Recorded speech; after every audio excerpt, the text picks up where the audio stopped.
You have to get the go live button.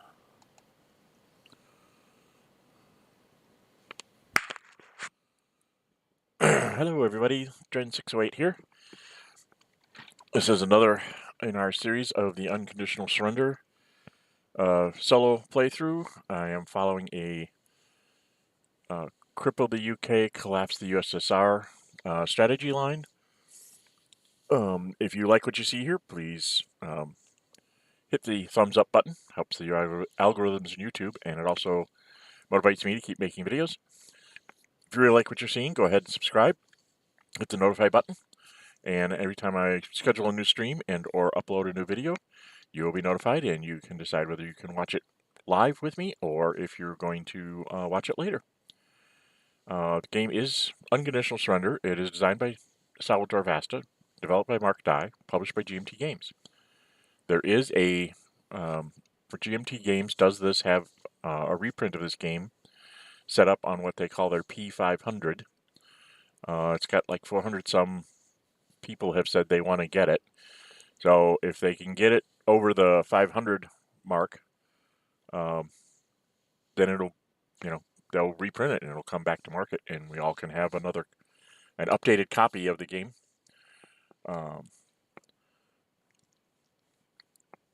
And I think that takes care of the commercial part. So where we're in September of 1942. The Soviets are down to 4 willpower. So it's not looking good in the Soviet Union because it's still a fair weather turn. If I was at 4 willpower and it was like November and poor, I probably would have a little more hope, but the fact that it's a fair weather turn, I'm not sure if I can actually hold out in the Soviet Union anymore. Well, one thing for sure, nobody wants any more wars right now. Germany's, concentrating on doing its own thing, and the West, the British, don't really have that many points, and the Soviets are fighting for their lives. Okay, so now up here, I do have 30 production points, and I am thinking this is my last hurrah for fair weather. Okay, so either I make it here or I don't.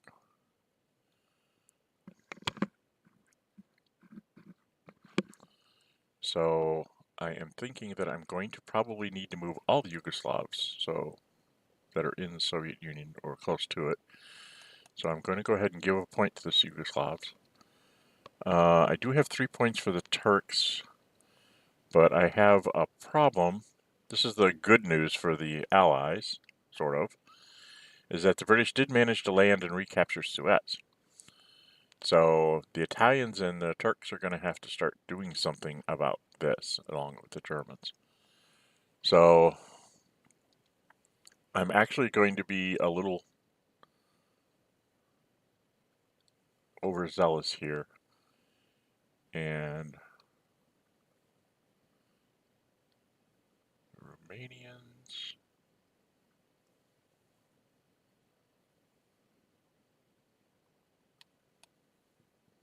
Italians, and the Turks. I don't think I'm going to need the Finns to do anything this turn. It's not like I can, make some huge headway and capture a city or anything with the Finns, so I'm going to not give them a point. But yeah, I gave away 4 of my production points to other allies because I think they're going to need them to do other things if we manage to collapse the Soviet Union, and if we don't manage to collapse the Soviet Union, they're definitely going to need it to do other things, to move units around and try and contain the British. So now we get to strategic warfare. The German factory losses at 1. The Russian factory losses at 1. The Soviets are like, this is a real quandary for me because if they don't, I'm very pessimistic with my Soviets, especially when I'm down in single digits like this. I don't think I'm going to be able to hold for 4. If I knew I was going to be able to hold through this turn, I would save the partisans so that I could use it to like eliminate a German armored unit or something like that by surrounding it. But with only 4 willpower, I don't think I'm going to be able to do that. So I'm going to go ahead and spend it as a Soviet. The Germans, and we've talked about this logic before, I don't have any lost factories yet. And I have, I won't be +6, but I'll be +5 against the West. And so if I throw my submarines there, I have a better chance of getting a diamond. Because getting a diamond here doesn't help me. So I'm going to wait to see if I lose a factory. And the Soviets are trying to take a factory. And I rolled a 2 + 3 is 5. Divided by 2 is only a 3. But even with his +3, he rolled a 1. So he didn't get a factory on me. Now here in the West, this is more of, again, it's not so much me trying to get a German factory, which would be cool if I could. It's more about me, since there's only a +3 difference, it's more about me getting another British factory back, because I'm still at factory lost 5. Okay, and again, the Germans are like, I haven't lost a factory. I don't see a reason to spend the submarine. So,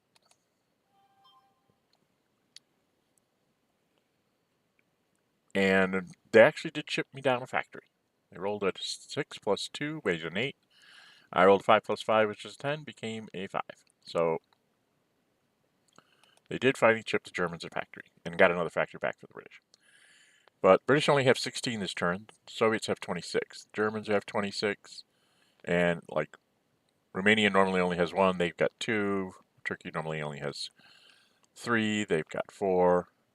And Yugoslavia usually has 2. They've got 3. So that's because I have a lot of guys running around in here, and I'm thinking I might need them to, like, help me surround something or whatever. I'm not sure. I'm just sort of paranoid with my miners here, because they are holding bits and pieces of the line, which is a bit scary, actually.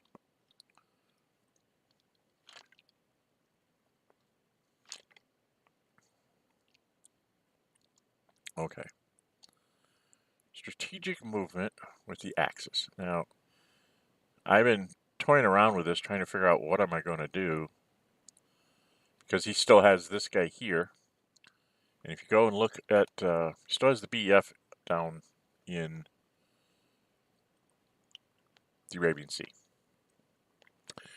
And he's got American stuff here, got American stuff here.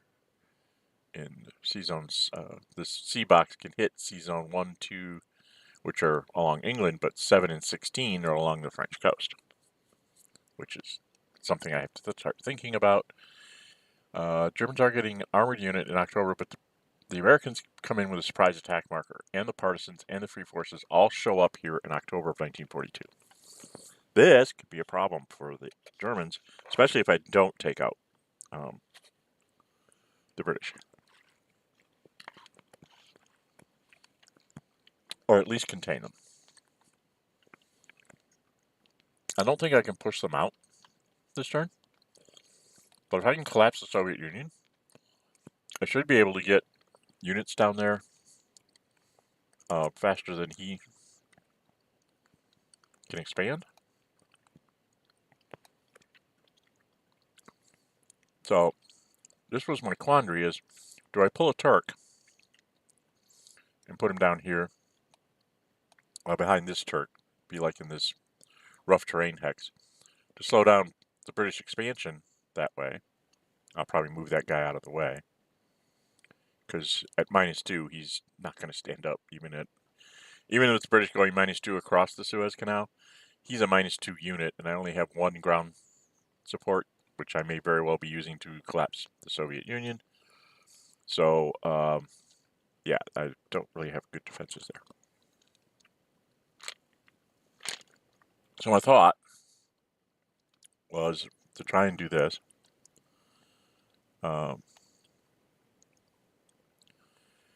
Since he doesn't have a surprise attack marker this turn, I'm going to take the German unit that's in Basra, and he's going to move to that space.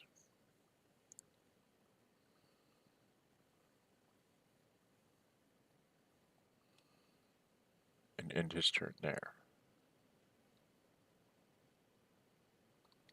Okay.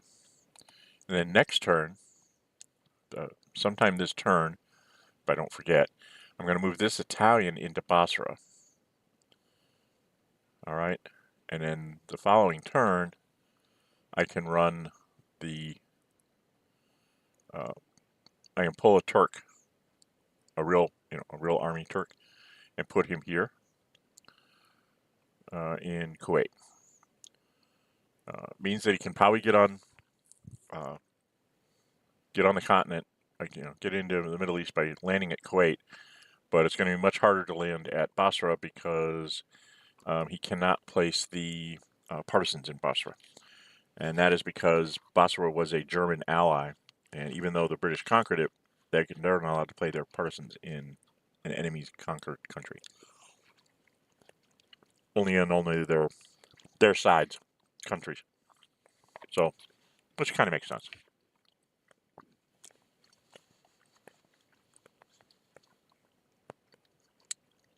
All right. Now the West, which is I'd love to be able to do some kind of strategic movement with them. I don't think they really can.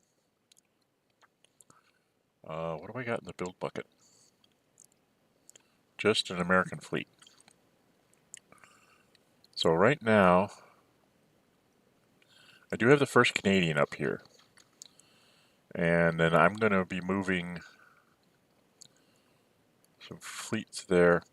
Because the Soviets can possibly collapse, and I could see the Germans putting a pro marker in Madrid to try and get Spain just to walk into Gibraltar, I'm actually going to end up moving the Canadian army into Gibraltar with some fleet support. So, that's going to be interesting. So I don't want to, move it by strategic movement because I got to move it by sea, and the Americans aren't anywhere they can go. By the way, Americans cannot go into the Gibraltar fort. If you read the rules for forts, it's a unit of that fort's country is who can go in the forts. Only Soviet units go into their Soviet forts, none of their minor allies. British can go into the British forts. Germans and French go into the French forts. They can't go into each other's forts and use them. They can be on the hex, but they can't be in the fort, which didn't make a lot of sense to me for the Americans and the British because of how close they cooperated, but I guess it's a play balance thing to make sure that the British have to be the ones that come up short units when they are doing things. All right, I ain't got one for the West. Now for the East. This is scary. Because I was looking at this the other day, and I tried to put up this line here to try and keep Moscow from being isolated and even the Germans winning that way. What I failed to do was this infantry unit that I had sitting here, he really needed to be out at least in this space. 1950. Let's zoom in. I can't read. In this 1957 hex. Or even on this rail hex or something. But the problem is that I am not giving myself a retreat out of Yaroslav. So he can get 3 of his 4 points by just attacking there and reducing me. And I can't strategically move to stop it because the Germans have zones of control on all these spaces here. I do have, my armored sitting here ready to pounce if he weakens this line. But from a German point of view, it's like this is all or nothing. If I manage to knock out 4 points somewhere along the border here, somewhere, if I get 4 points, he's collapsed, and that's the end of that. And then we do the repatriation and all that good fun stuff. So that's what we're going to try to do today. So the Soviets are trying to figure out what's the best way to stop that from happening. And the only thing I could think of, there's nothing I've done what I can do in the south. These 2 guys can't move. Well, this guy could rail away, or he could have moved away, but then this guy just would have died, and that's because he's isolated. So I had to keep these 2 together, try and keep the isolation going. This guy can't be isolated because he can retreat off the board off map board. Although I did see a note that they thought there was a bug where this wasn't allowed to retreat that way. But he can't be isolated because he does have a retreat route. Can't touch these guys because they're in their magical force field, restricted hexes. So the only guy I really have that I can move, I think, freely is this one and the one that I put behind. Where did I put him? I did put a guy behind last turn, like right here, thinking I was going to need to fall back up the line. I didn't expect to be this low in September. I thought I would be like at 6 or 8.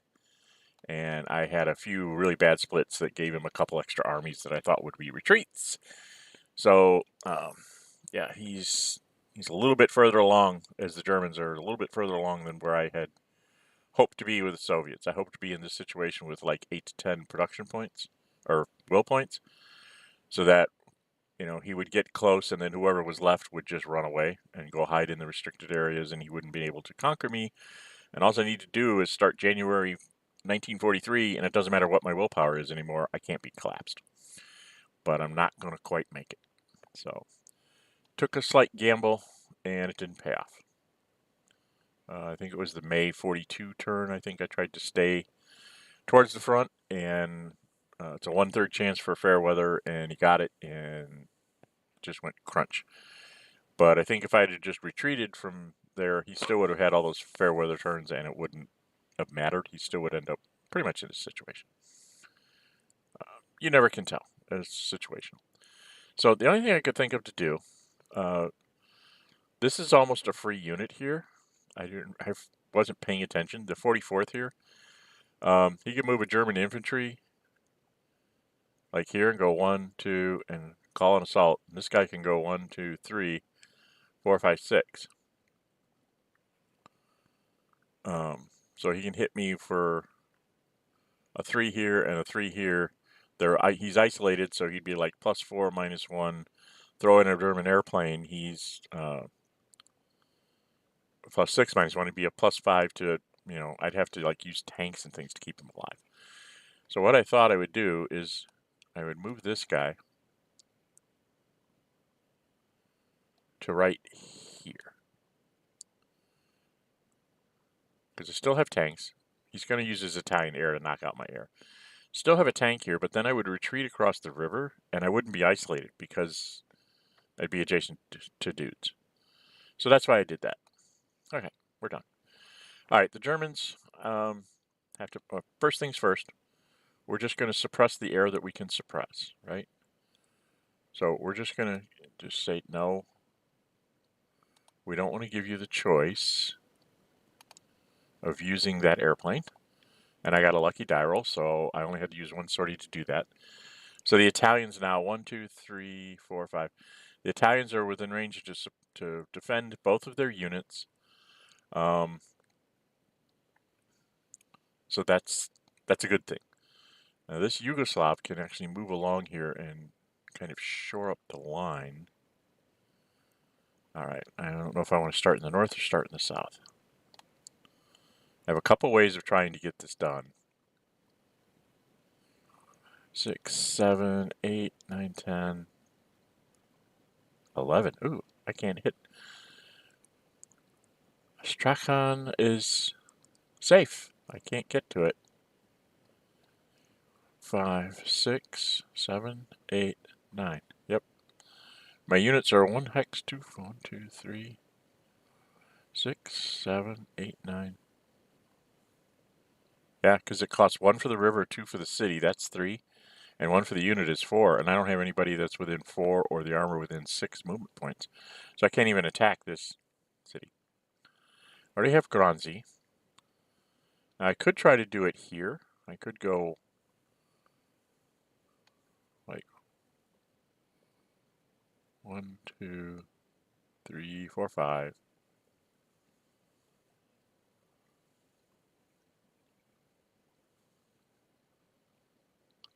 I almost don't want to do it that way. Well, I have to get 4, don't I? And I have to get 4 points.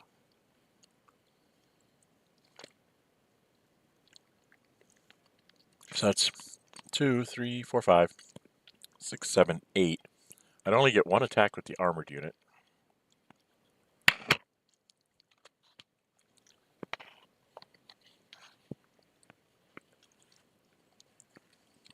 And he wouldn't be isolated.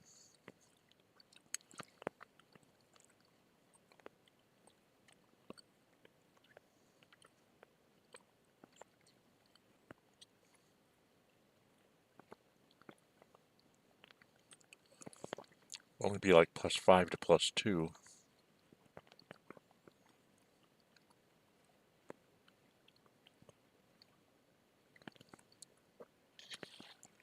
Huh.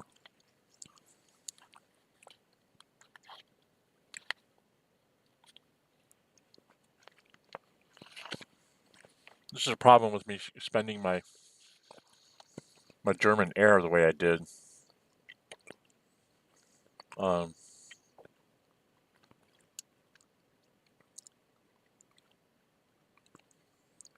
Alright, well, I did think about this.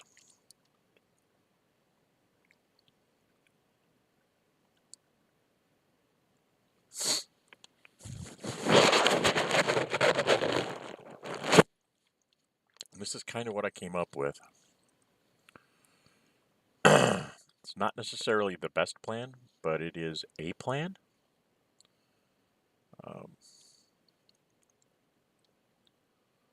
So, 1, 2, 3, 4, 5, 6. So first off, we went with this guy, went to here.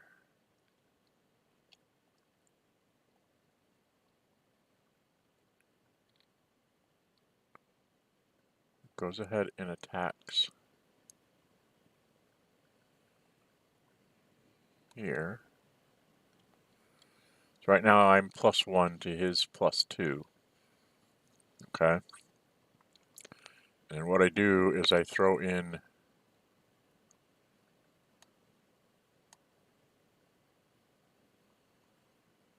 essentially the kitchen sink. And the Russians have to defend. I mean, that's it. He's surrounded. That'd be 3 points if I lose him. 1 for the unit and 2 for the city. So I gotta spend whatever I can spend to try and stop it. So it's a +5 to a +4 this first time around. Yeah, we committed. Yeah, we committed. So I got really lucky with my aircraft. I got a DR2, but my ground combat failed miserably. Okay. So that was not what I was looking for. And I can't do anything else, so I'm there. I could end up out of supply if I don't win here. This infantry unit's probably going to die. So I basically have 3 attacks here.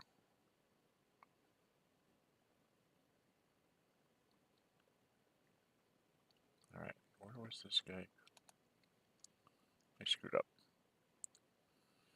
This airplane had to fly to here to make this work. I screwed up. I screwed up. I screwed up. This is why it's important to remember your sequence of play, because what I was supposed to do is this airplane was supposed to move to here to begin with, and then that sortie was supposed to be on this combat, because this is such an important combat that I actually need to put, I think, my paratroop on that space, which is what I should have done before here, because then it would have probably gotten him flipped in my combat. So that may cost me the conquest of Soviet Union. All right, we still need to do this, because we really need to get him. So now I'm +5 to his 0, and he doesn't have any airplanes or anything he can play on the shock army. So it's just, can I get him? And I got him with a DE, which is good. Because now I can move into here. Takes him down to 1 willpower. And if you look at this armored unit, yeah, I don't have him isolated or whatever, but he is all alone and has no retreat route. And I've got a couple of attacks to take care of this. So this should be, yep.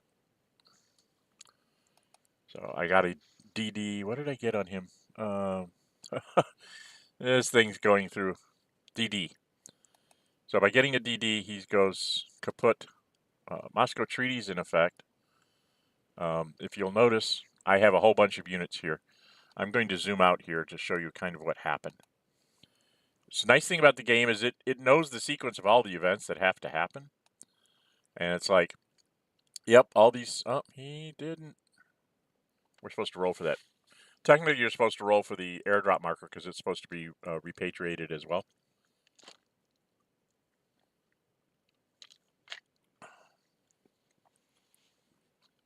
It's not supposed to stay inside the occupied Soviet Union.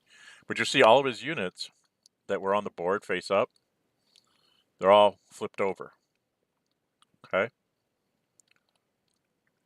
And anything that he might have had flipped over would have gotten removed. But I don't think I had any of his units flipped. All of his fort markers are gone.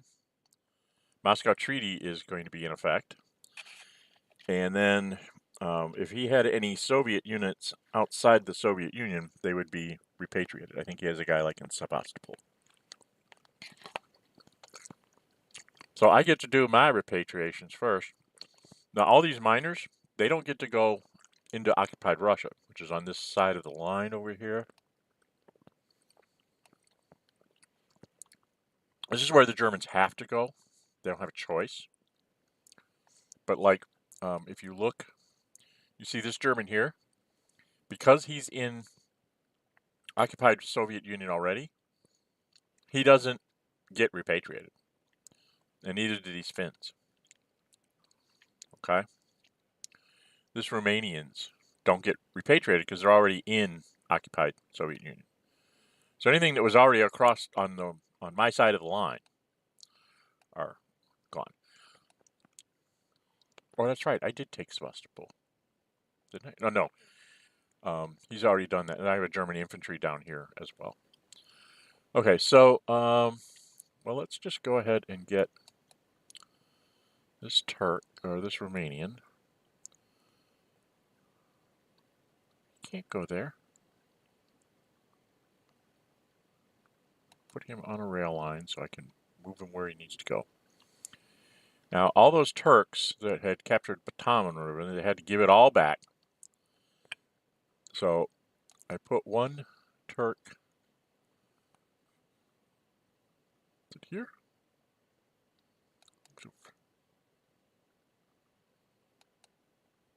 I put one Turk there.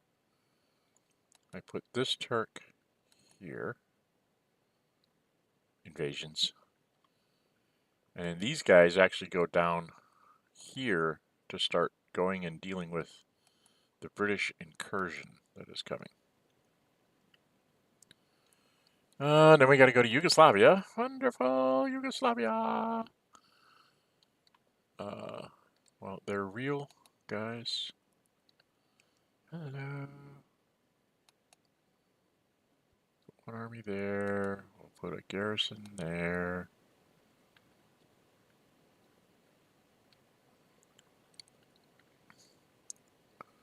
I'm not sure if I'll be going after Greece. It is allied, pro-allied.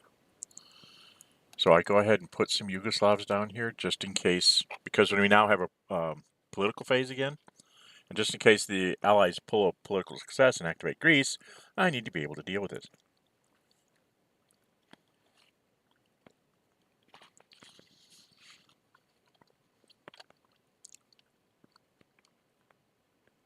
All right.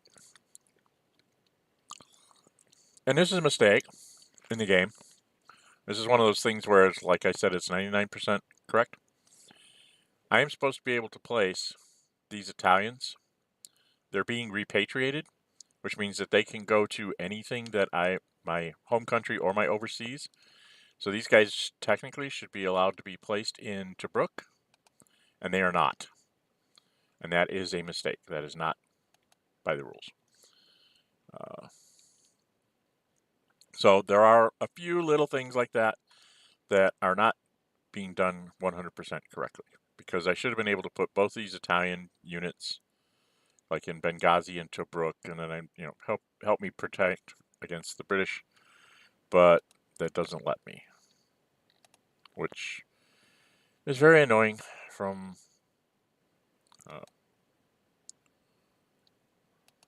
Allied point of view. Come on. So I'm having to put these units in ports, and then I'm going to have to transport them to the Middle East, which I should not have to do. Where am I? Put him in Venice. Okay, now we got to go back to the Germans, which is actually over here in occupied Soviet Union. Alright, so I'm going to need to get a Panzer on the road to the Middle East and an airplane on the road to the Middle East.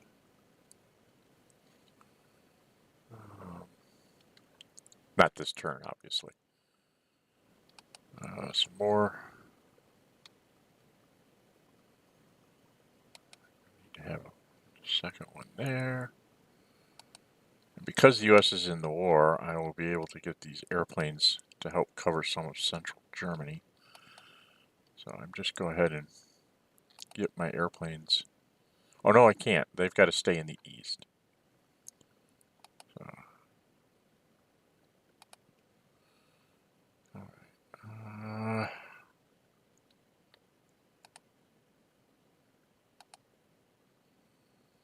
All right, here's a Panzer, which we'll put here.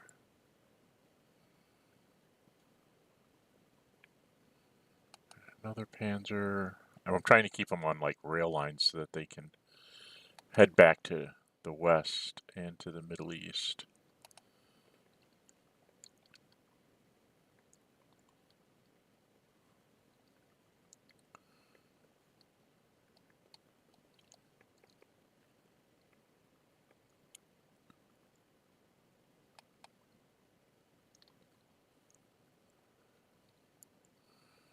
Okay, now I need to keep some infantry over here.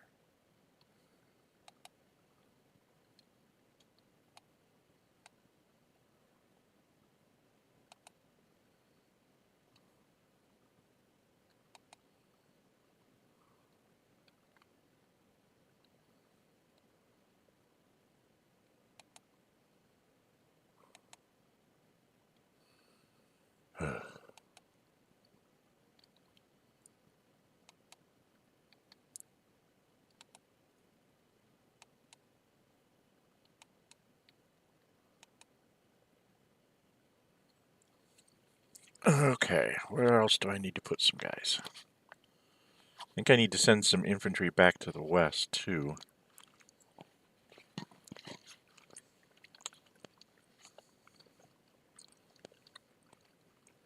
But what I leave here is basically going to be the guys that start forming up my line over time. Why are you being such...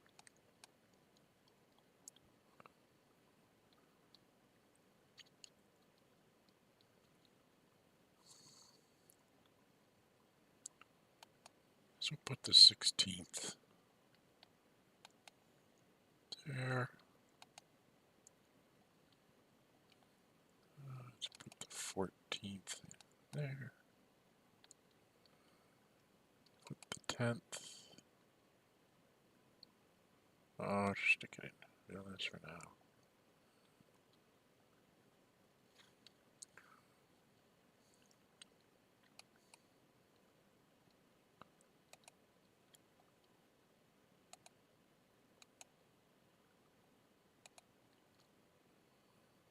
And the 7th.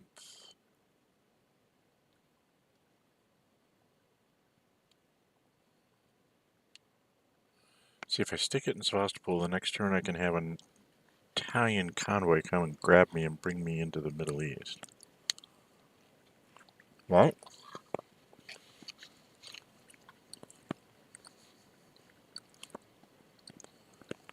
So I really should have put an armored unit in Sevastopol.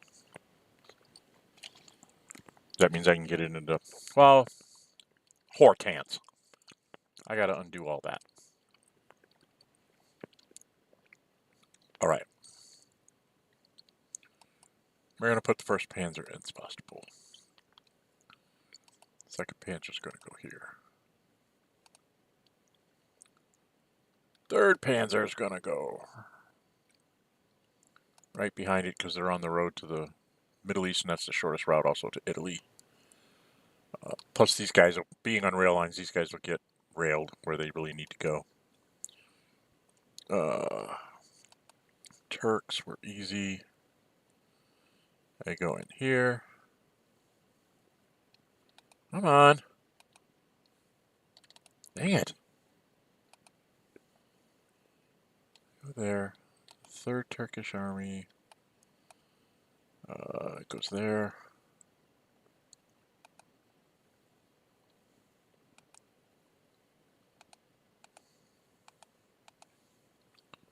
Why won't it stay highlighted? About time. And then the first and the second are going to have to come down here and start containing the British. Come on! Why does it do that? Let's just focus on it all the time. Oh, it jumps. That's what it's doing.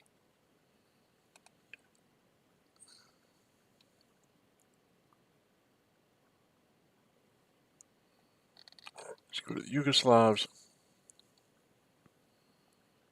And I was going to put one of them because before we started the war with Soviets, the British did have a pro marker in Greece, and we were going to have diplomacy. So I do not want to have like a British or a Greek unit just like run up here and like grab Nis and Belgrade from me because I'm not paying attention. So it's like, yeah, I'm going to actually put a couple of units here to keep the Greeks in line.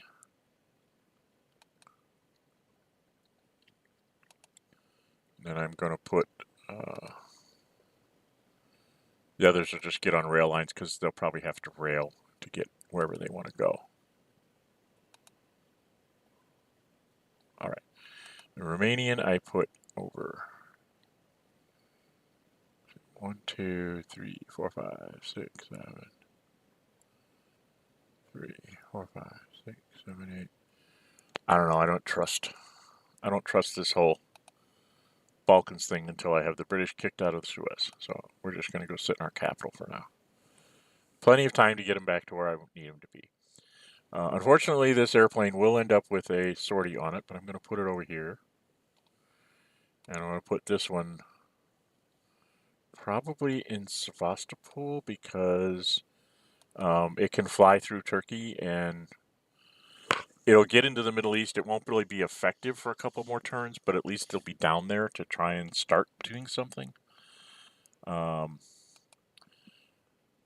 I have to go deal with the British. So I have to deal with with their thing. And now I need to have 2 airplanes that stay in the east, so I'm just kind of like sitting them over here so I don't see them anywhere and don't really try and move them. Because the U.S. is, even though the U.S. is in the war, the Soviets aren't. So now the east and west home defenses are actually in play again. Let's see. Let's put the 9th here. Oops. Let me do that. Let's put the 9th here. 9th here.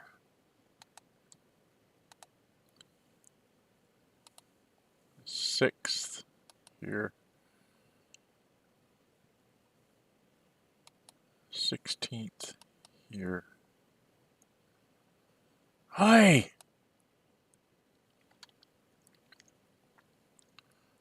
14th here.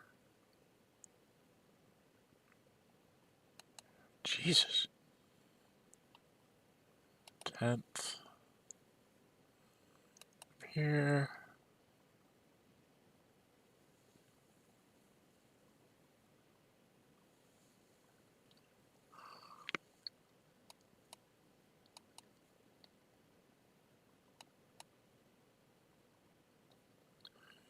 I'm going to go ahead and stick this garrison here.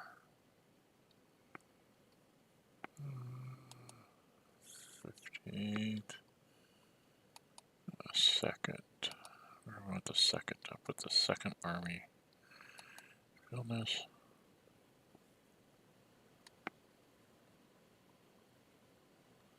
And we'll stick the 8th Army.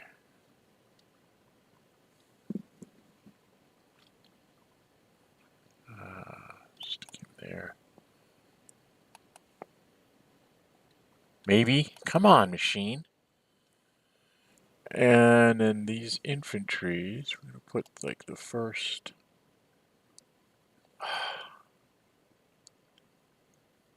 There. Good grief.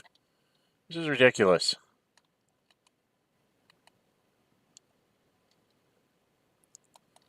Seventh.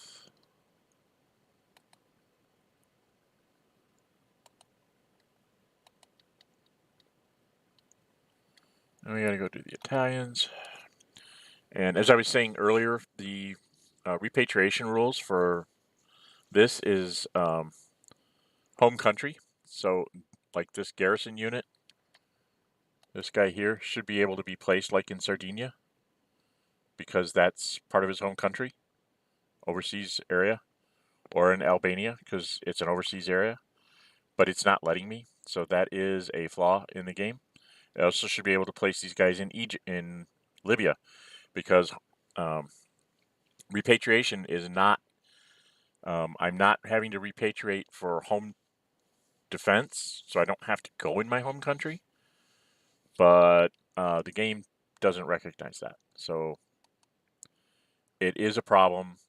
Um, One of the things you count on as the Italians when you're doing this is that repatriation rule, you'll be able to grab the guys that you had in Soviet Union, and they can go right into the North Africa. They can go right into Libya, like the airplane, and maybe one of the infantry units, and help contain the British until the Germans arrive to drive them out. And this is not going to allow me to do that because it's broken. And we've posted some, some bits on the BGA bug forum. It's not really a high priority because, this seems to be the only place that it's quote unquote broken. I've seen the Italians, like when France falls and they have stuff in Vichy, their units can go into Libya. But when Soviet Union falls, they're not allowed to go into Libya or onto their island possessions like roads and stuff. So it's just kind of like, huh? I didn't understand. But be that as it may, I think that's everything that I can repatriate. So I do so. And remember, all those German units had to go inside the occupied Soviet Union. They didn't have a choice. That's part of the rules. And now, I had a whole lot of units.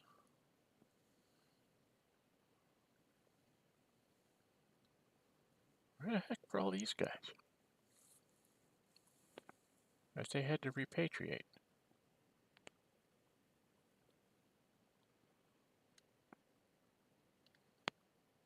Did I have a bunch of guys across the line?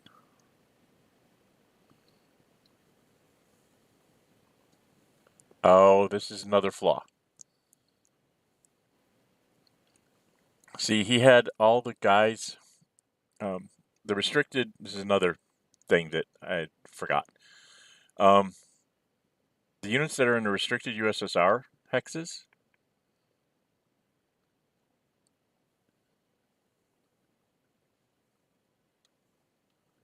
I had like the 2 armored and an infantry, the guys that were right here. He's making me repatriate them into the Soviet Union. I'm not sure where these infantry guys were. I think there was like a couple infantry that were in the like here in Finland, and there's an infantry unit that was here in Finland. So that's three of the infantry. Okay, and then these 2 armored and this infantry were in the restricted zone. They should not be repatriated, but the game thinks that they're not in occupied Soviet Union. I guess it's a rules conflict in the coding. So it's picking them up and making them repatriate, which is an advantage to the Soviets because now they don't have to move them. And then this one, the last infantry came from Vasta. So, but I'm going to keep them somewhat away from the line to kind of compensate for the fact that they should not have been repatriated to begin with. Fair is fair. I'm not going to put them in Archangel, but I will put them further back than... Not going to take advantage of a mistake in the programming. These 4 would have all been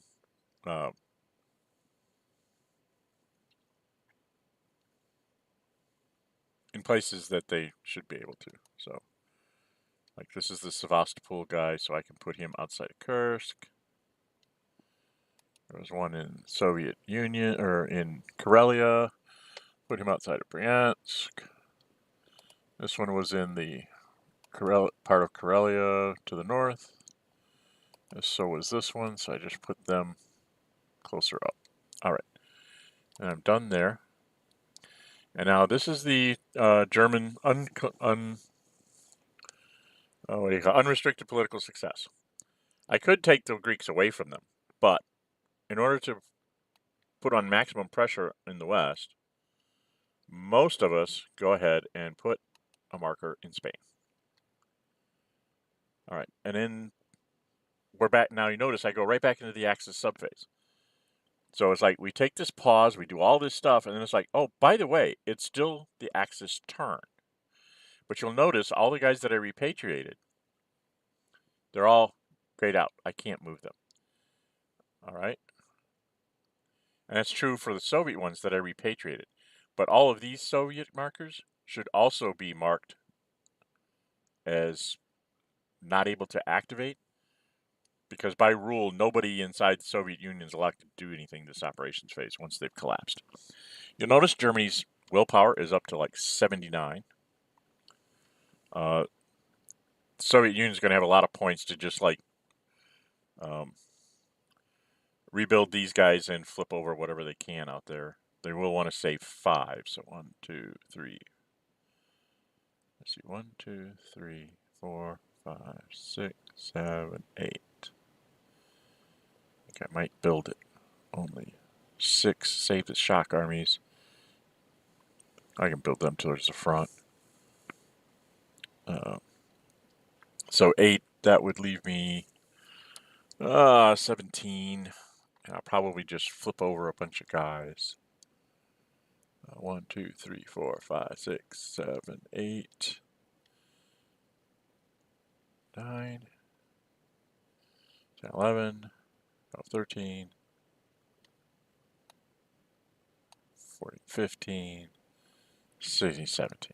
So I won't even be able to flip over all my guys. But that's all I'll do with the Soviets. I probably won't even move anybody this turn. Again, I'm playing by the rules, not by the rules as written, but by the rules as I'm playing by the rules as written, not the rules as coded. And I know I'm not allowed to move any of those Soviet units. So when I get the Soviet Union turn, I won't do that.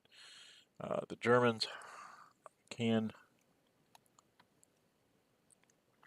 still move some people, but I don't know that I really need to do any real movement. So by the same token, this guy should not be able to be activated. Yes, he wasn't repatriated, but it says all units inside.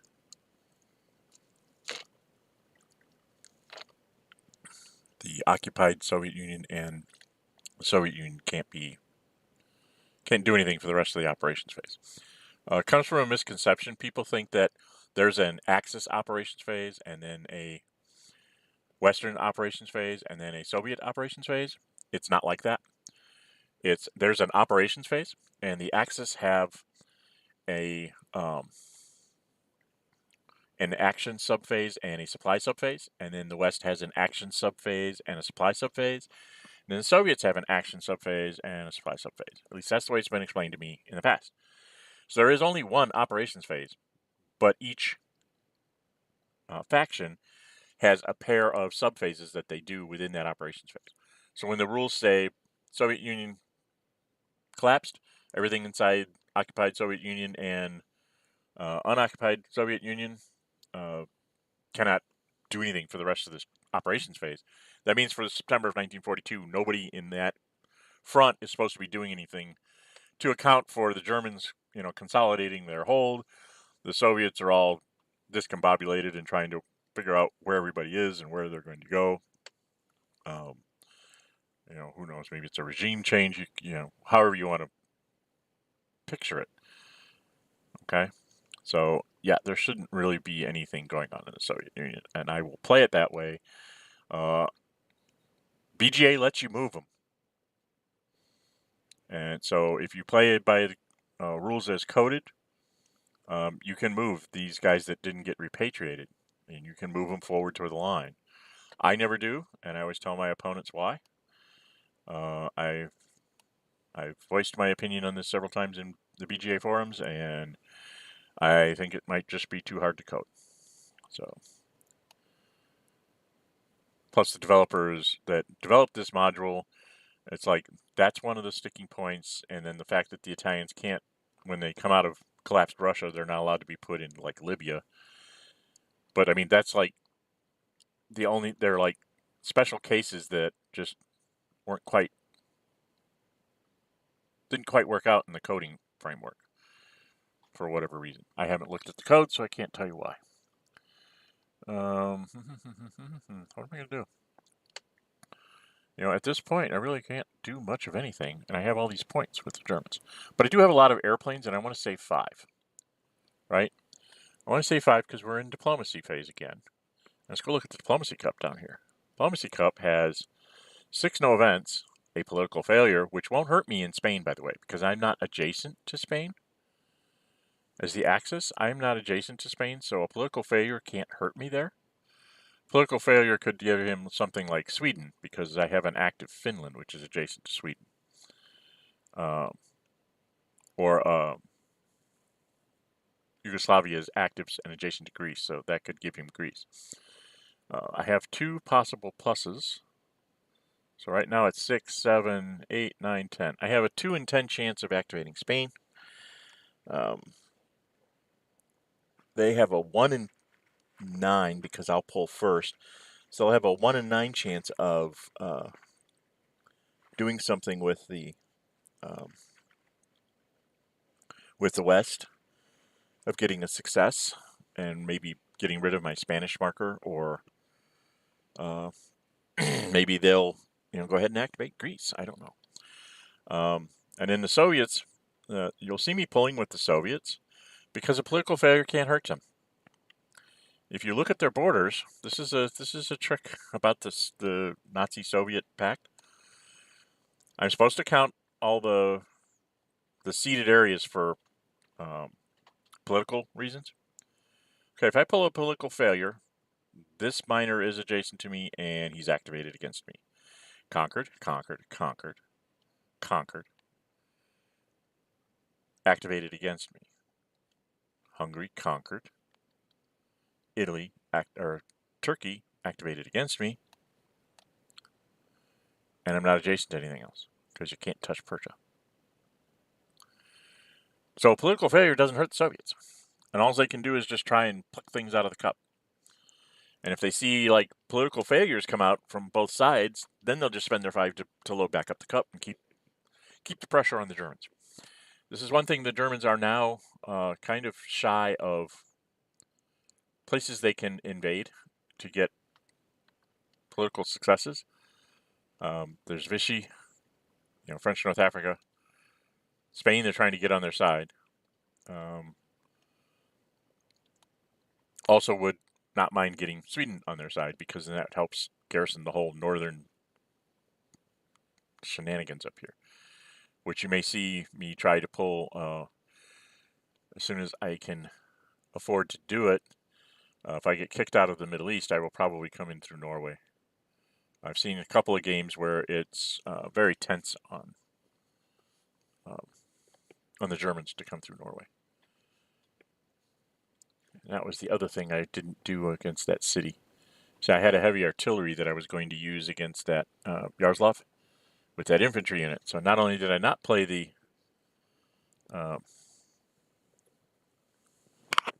partisans in the right order, but I also didn't use all my assets to my best of my ability because I only had 1 attack with it anyway.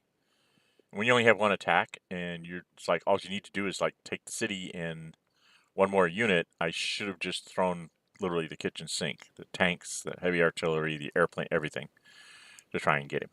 But I didn't do that. So anyway, doing my math here real quick, that's 5 and 18 is 6 airplanes, or about probably a convoy and 4 airplanes or something.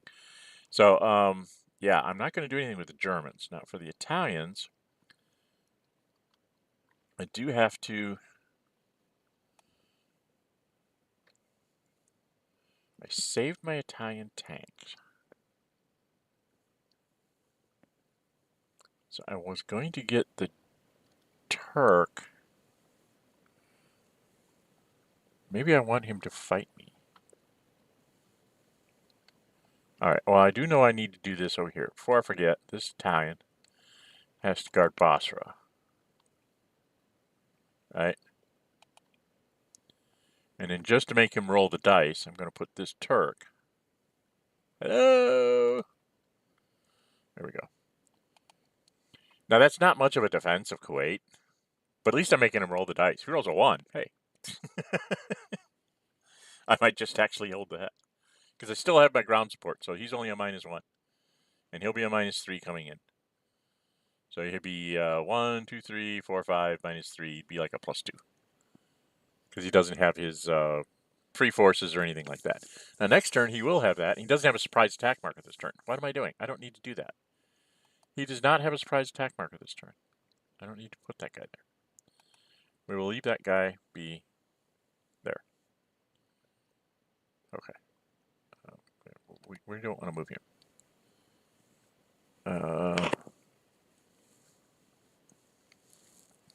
Actually, before I took out that Soviet armored unit, this is a mistake that I made that you might want to not do.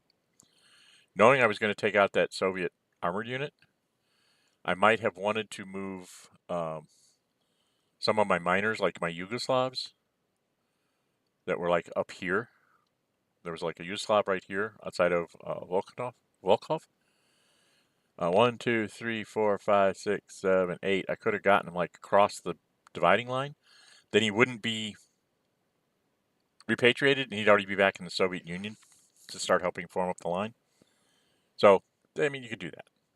If you pay attention, you can play a few games like that. Like if you're sure it's going to happen and you've got an airplane back here with extra sorties, like the Italian airplane, I could have flown it to this side, to just fly it out of the Soviet Union. Since I know that it's broken and it won't let me go down to the Middle East like it's supposed to Libya. Okay, but I did want to put the Italians in there because I don't think I can bring this German back over here. And now, do I want to make I kind of want to make the British use up their assets to knock this Turk out, but then I give them a no enemy zone of control. But I'm on the edge of the Suez Canal, so I can't really supply out of Port Said.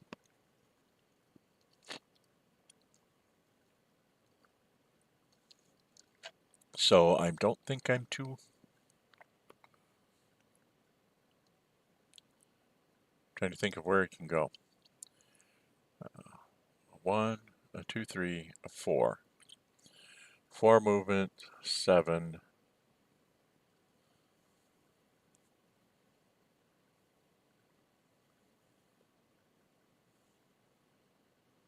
8, 9, 10.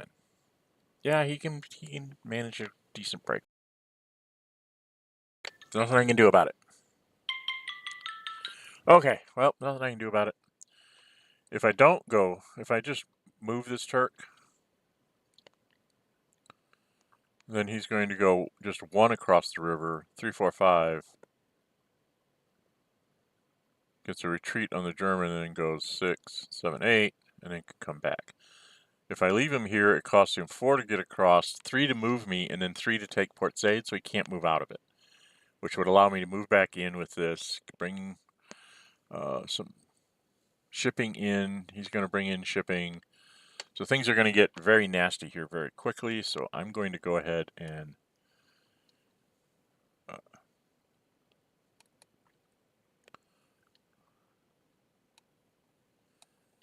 get this convoy.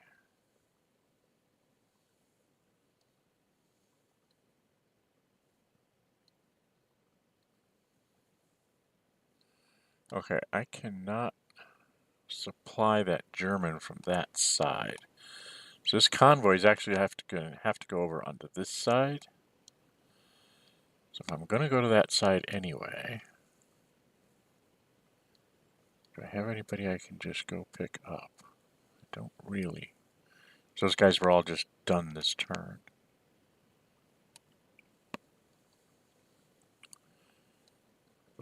Well, I could take the guy out of Palermo, because he doesn't have a surprise attack marker, right? Okay. So we're going to move here.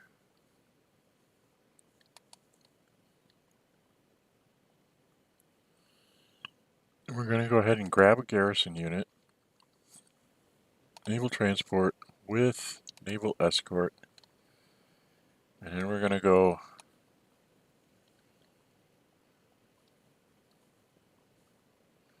confirm that escort.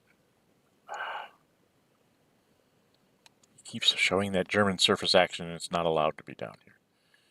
And then what we're going to do is we're going to go put this guy into Port Said. And you might be like, it's an Italian garrison. What are you doing? Let me explain. And I'm going to stop right there. So, explanation. The British want to try and make room to bring in the BEF with the Western Desert Force, right? They have a choice. They can go and beat up this guy here, get Cairo, which gives them a factory, more production for the future, and, you know, start pushing their way across the Nile and all that. That's the way I'm probably going to go. Because if I go this way, saying, okay, let's get into the Mediterranean, go capture Port Said. Well, I can't do that really right now. Because, and let's zoom this in so I can give you a little bit of a better explanation of why I'm having problems with this. Okay, this Turk, yeah, he's -2. He isn't worth dooley squat, right? He's in rough terrain, so I'm going to be -1 for the rough terrain. And I'm going across the canal, so I'm -1 for going across the canal. I'm a Brit, so I start off at +1, and then I'm -2. So now I'm a net -1. I can throw in a tank. That makes me a net +1. Throw in an airplane. I'm a net +3. His -2. Even if he throws a ground support, +3 to -1. Most likely going to at least retreat it if I don't eliminate it altogether. So let's just assume I eliminate the Turk. I get a 6-1 split. Who cares? It's gone. That cost me 1 for the river, 2 for the rough terrain, and 1 for the guys. That's 4 of my 10 movement points. If I attack the German, that's 3, and then I can't attack here because of the same problem. It's 1 for the canal, and 2 for the city, and 1 for the unit. So it would be 4, 8. And you say, well, then you've captured Port Said. But because the German is on this side of the canal, I cannot move a fleet in through Suez into Port Said. Said. How does it pronounce? I think it's Said. So, so this is actually sort of a blocking maneuver again until I can get like this German armored unit that I put in. Where is it? I put this German armored unit in Sevastopol specifically so that I can take an Italian convoy, go and grab that armored unit, and then bring it like down to this spot. Or if the British go this way, which is what I'm planning on doing with the British, I'm just going to take Cairo and get the other unit in here, and we're going to have a fight, you know, in here for this stuff. And my hope is to get a big enough push here. I mean, it's going to be 4, 8. But the idea is to be able to get to the point, if I get lucky with the Brits, get a couple of good splits here, and eliminate this Italian, then I can run to Alexandria, and that will keep the armored unit. He'll have to have his Italian Navy split into 2 to do supply stuff. And if I run all the way to Alexandria, then I can seriously think about bringing not only the BEF in, but bringing like a convoy. There they are. I can bring something like Force H down with an American convoy to sit on inside the Mediterranean then, because I'll be perfectly willing to fight the Italian Navy to keep him out of supply in North Africa, because he no longer has any way to trace overland. He has to go by sea. So that's what the whole sort of plan is. Okay. And then the Italians are down to 11, and they're going to have to do both their convoys and their airplane. So they do have the capability of moving a couple of guys yet. That was a mistake, but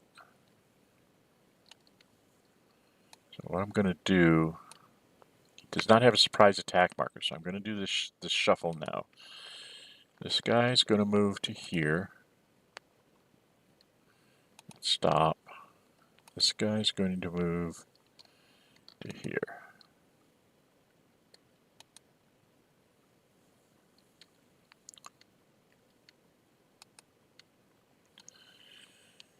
And I'm done with them. Yugoslavs don't really have anybody to move. Oh, this guy here, I could put him...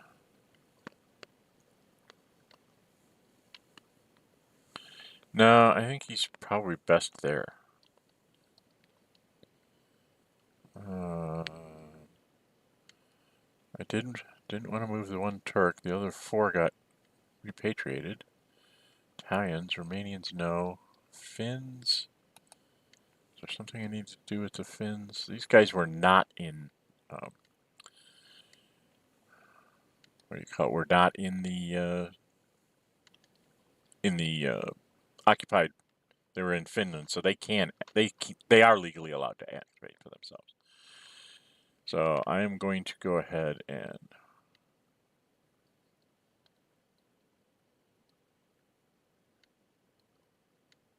I'm going to put this Finn right there.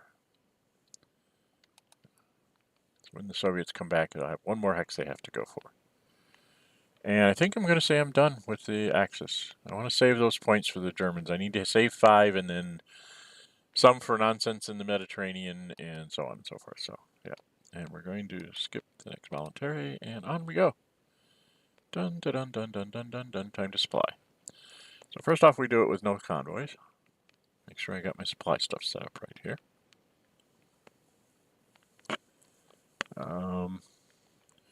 Now I'm going to save my thing.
Why aren't you recording?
Hopefully I'm back.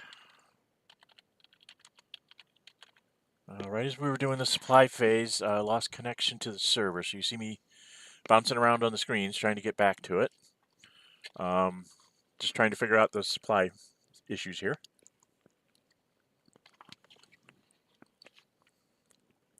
It's going to let me do my job here. Oh, no supply. That airplane went to no supply. These guys go to low supply. He's got to stay at full supply. He's got to be at low supply. He doesn't have a choice. Oh.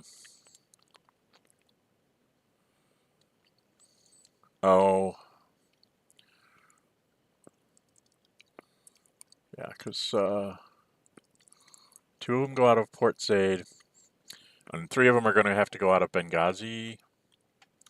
He doesn't have a marker here, so what we're going to do, kids, is this guy here, that's the 8th.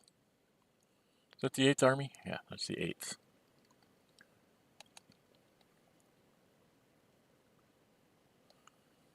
I think that's the 8th. I have to go turn on my settings to make sure. For the stream, I had turned off showing the unit pop-outs tooltips, but now I'm going to turn them back on here. Yeah, that's the 8th. So we're going to have him actually go to limited supply this turn because he doesn't have a surprise tack marker to invade me with. And that keeps me at 2s down here. And then this German convoy should be able to get down to 3 so we can keep that airplane going for quite a while. Because he's going to have a surprise attack marker next turn, so I need to be able to supply those guys up there. Okay. I think that's what we're going to do. Supply that. We're going to go over to the west. They are fairly straightforward.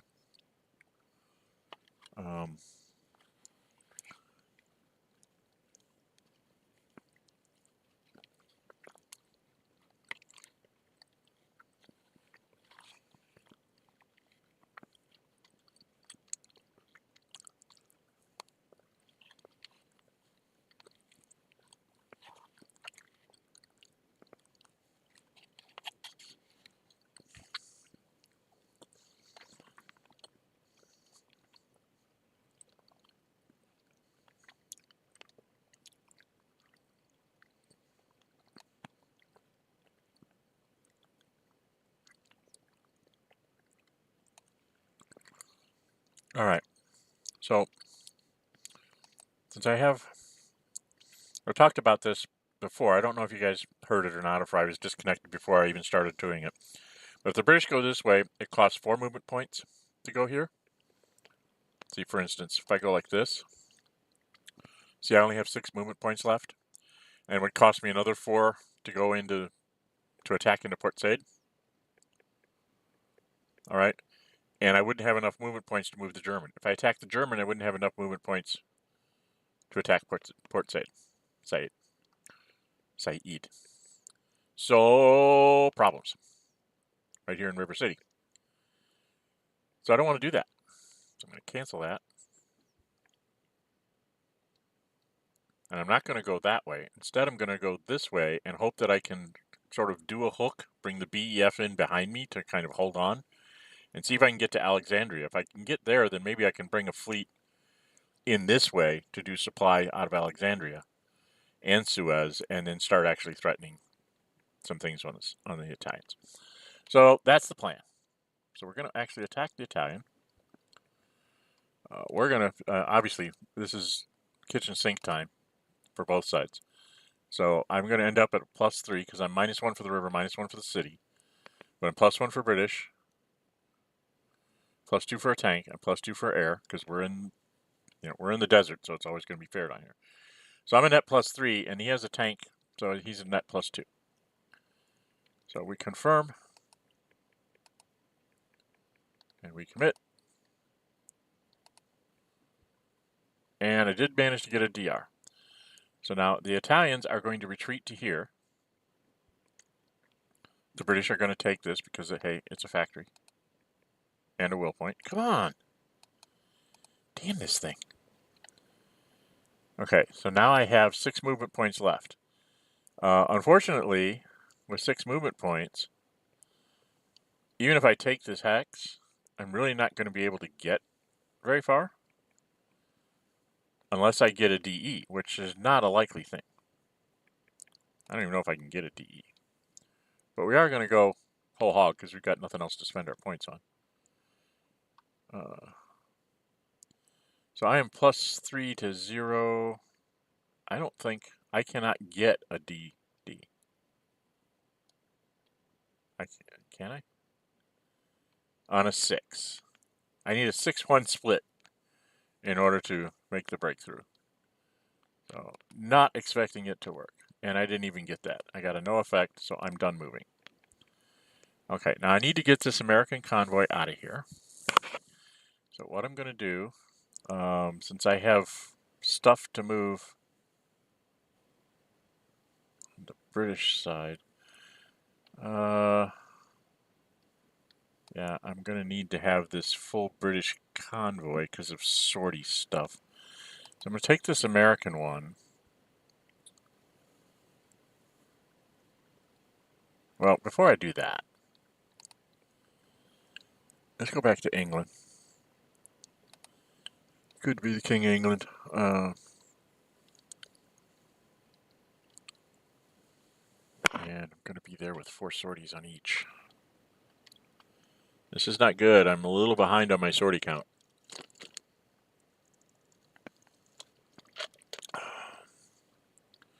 So I'm going to do things a little bit different. Still going to be at 4 sorties with the convoy. Well, it can't be helped. I don't have a clean convoy to use. So this convoy, along with home fleet,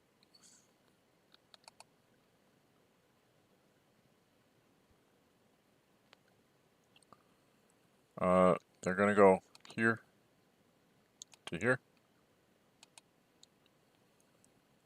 Okay. They confirm. And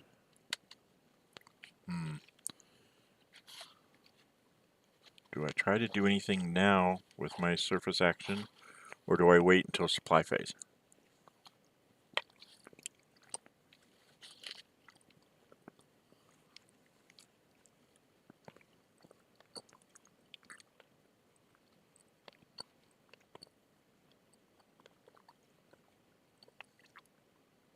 Interesting problem. Not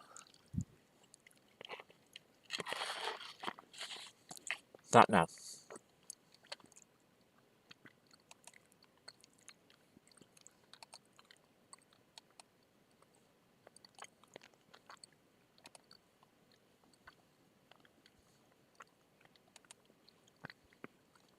Just send 2 more for the British with a naval transport. Confirm the escort. It's here. To here. To here. To here. Confirm the naval path.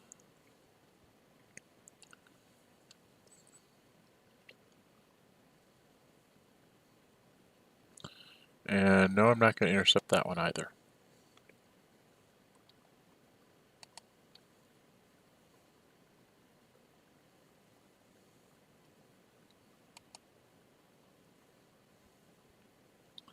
What we're going to do is we're going to try and hit that since he's at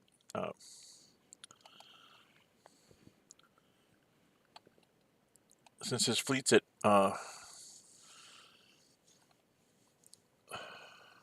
where's the... Didn't the fleet come with? Oh, the fleet didn't come with. Alright, I'm going to fix this. The fleet should have been escorting that because that's what I thought was going on. So I'm just going to go put it here.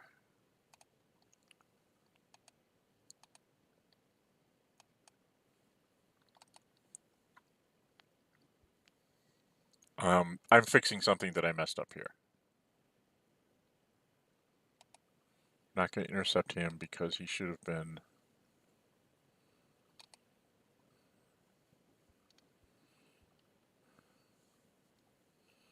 Right, because the idea was he was supposed to escort this, so it wouldn't be worthwhile to get it because he would still end up in this port. But now he's at -2 sorties with his +2 for being the British. So he's at a 0, and my German surface action when he goes to do supply will be at +1. So that gives me a chance to possibly hit, if I can get the home fleet, and I can get the convoy, since the convoy has 4 sorties on it. If I can get through this fleet and get that convoy, this guy will be in limited supply, which means he won't be able to replenish him. Which means then if I get lucky and get the Spanish in, I might actually have a chance to take Gibraltar before the British can truly reinforce it. That's what that's all about. Games within games within games. All right, we need to go. Unfortunately, we have to spend more points for the British than they actually have to try and make all this work. The American fleet and convoy will be leaving.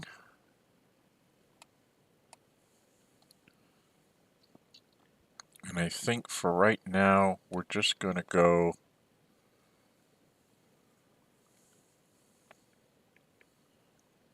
we can't get very far, so I think we're just going to go to the Indian Ocean and then replenish ourselves so that we're at better position to do things. And then we got to take the BEF, naval transport, and confirm the escort.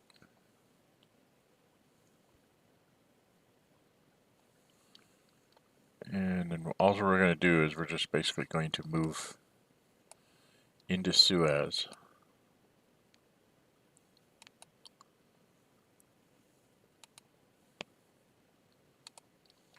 And stay there because I'm going to need to use that convoy to supply all 3 of these guys.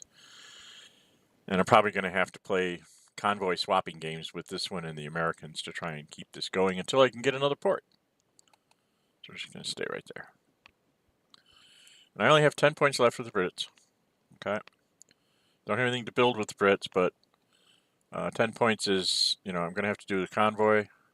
And the airplane is 6.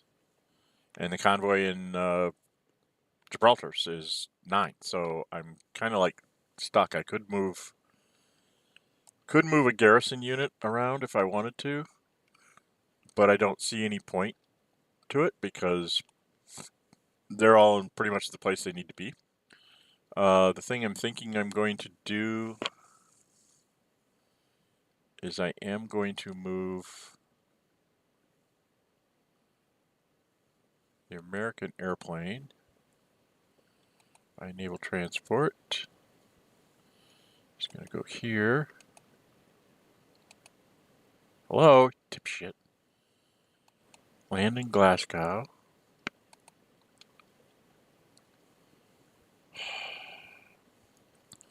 Then the convoy's going to come back here.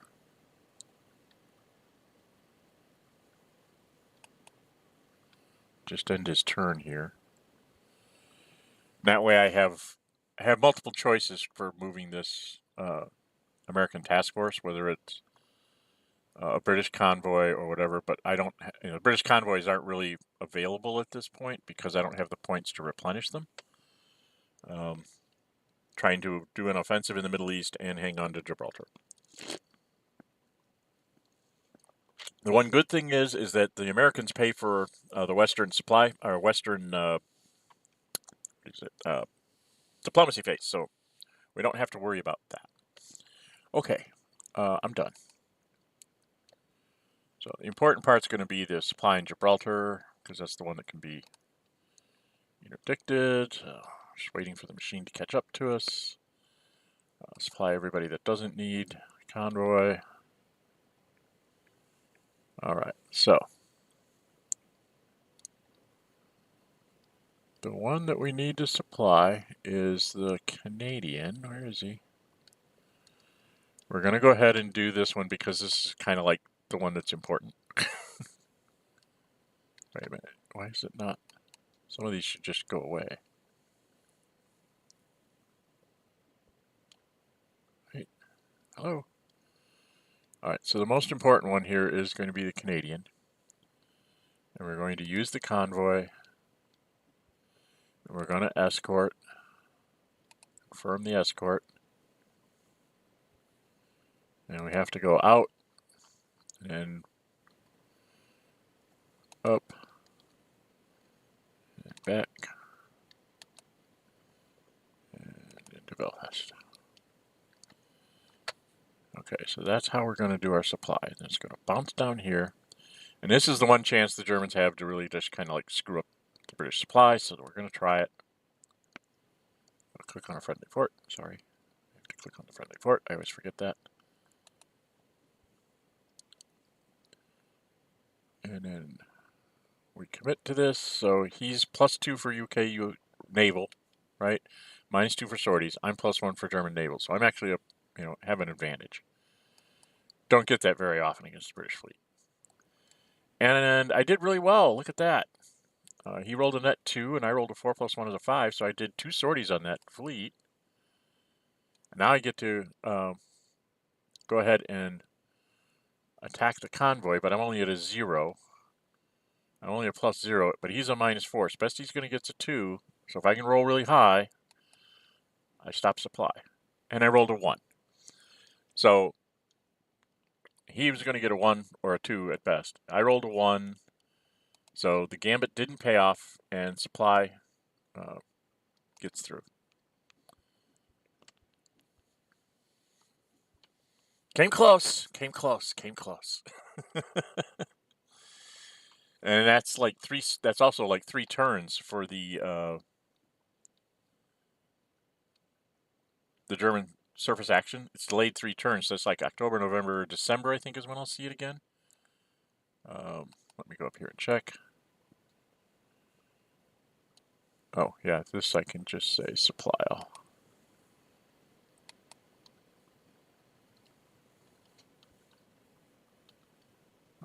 I think it's December. Let's bounce out here a bit. September. Yeah, October, November, December. So he's not going to have to worry about me interdicting his supply until I get airplanes down there. So he's fine. Fortunately, I do have the heavy artillery available, so as soon as I get a German unit down there, and, oh, I didn't check to see. 2, 3, did my paratrooper completely die? No, he didn't. He comes back in 5 turns. So I've gotten very lucky on my airdrop marker, at least for me. Usually I use it once and it's gone, no matter what side I'm on. West or the Germans, it's like I usually get 1 use out of it and that's it. So I'm always very careful on when I use it. I think in this game I've used it in Norway and twice in Russia now. Oh no, I used it once in the Middle East and once in Russia. So I've used it 3 times. So that's doing very well, since on a 6 it would go away forever. And I actually am going to be able to use it 1 more time. Maybe I'll be able to use it to take out Gibraltar. And we can see that in a future video. Okay, now this is the Soviet action subphase, and as I stated earlier, game as coded allows me to move all these guys that did not get repatriated. Rules as written say I'm not allowed to move them. It says they're all considered activated. Okay? So, I'm going to play rules as written, not rules as coded. And I'm not going to do anything here. I'm just going to pass.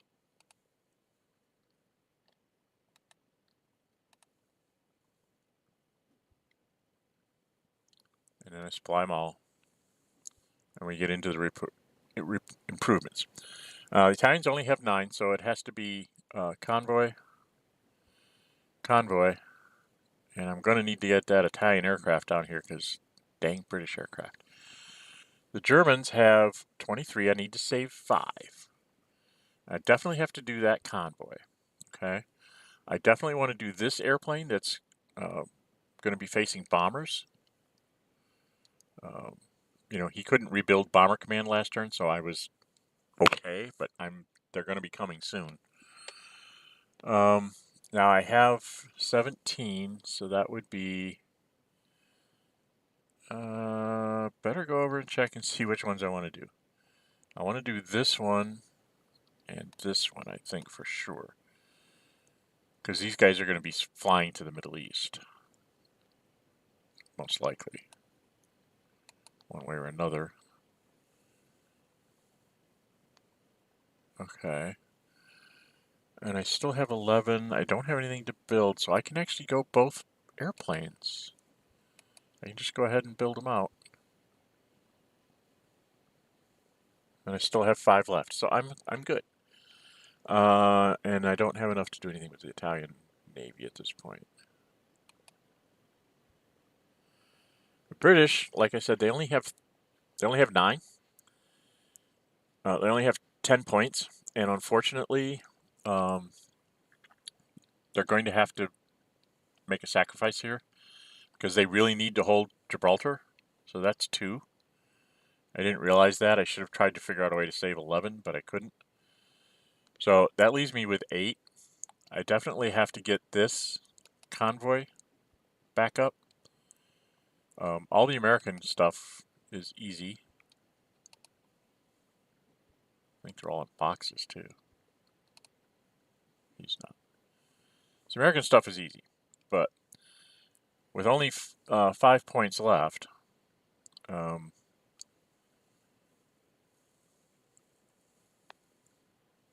wow, things are not going well here for the... I suppose I can bring the American convoy back in here. See, I'm at 4 here. But if I take this one down, then Gibraltar is more at risk. And I think I have to go do the Gibraltar one.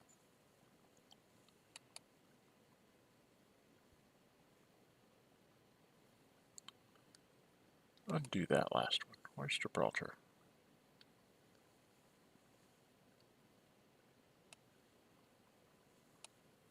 Did I already do the Gibraltar one? Oh, I'd already done the Gibraltar one. So I can do one more. See, the question is do I want to have the RAF be at full to take on his counterattacks down here in the Middle East? Or do I want to have this supply? Because I do have the American one that could do a supply run the following turn. So I think I want to have the RAF at full. Right? I don't know. That's my thought process. I think I want him at full.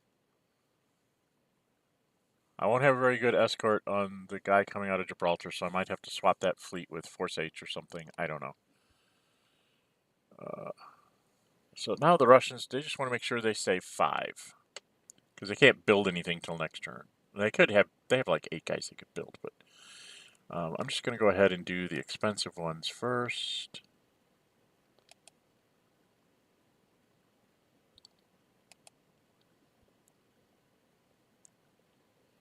Where am I at? 20? Okay, I got to go turn this off again. This is getting... The tooltips are getting to be a little too much again. Plus, it's also slowing down for...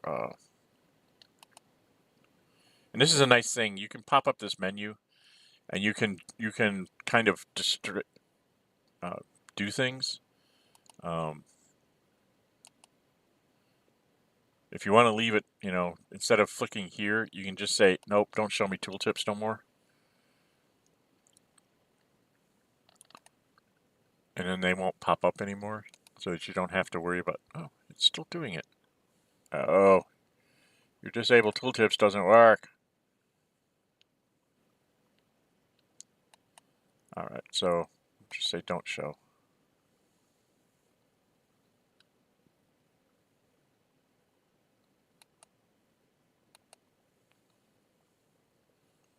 Okay, I don't know what's going on.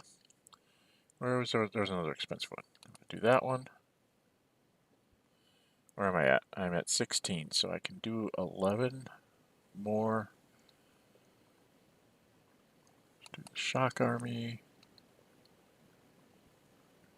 So now I can do 10 more. So 1, 2, 3, 4, 5, 6,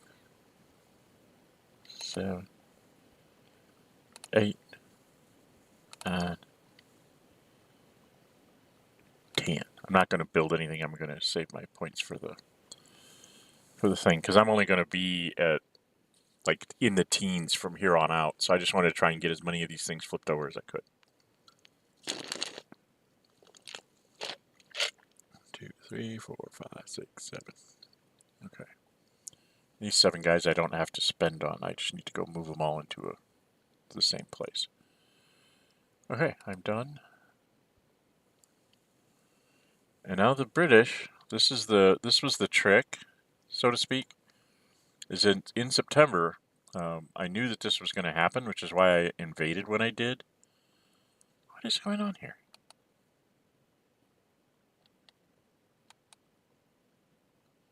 Why is there a bar down there?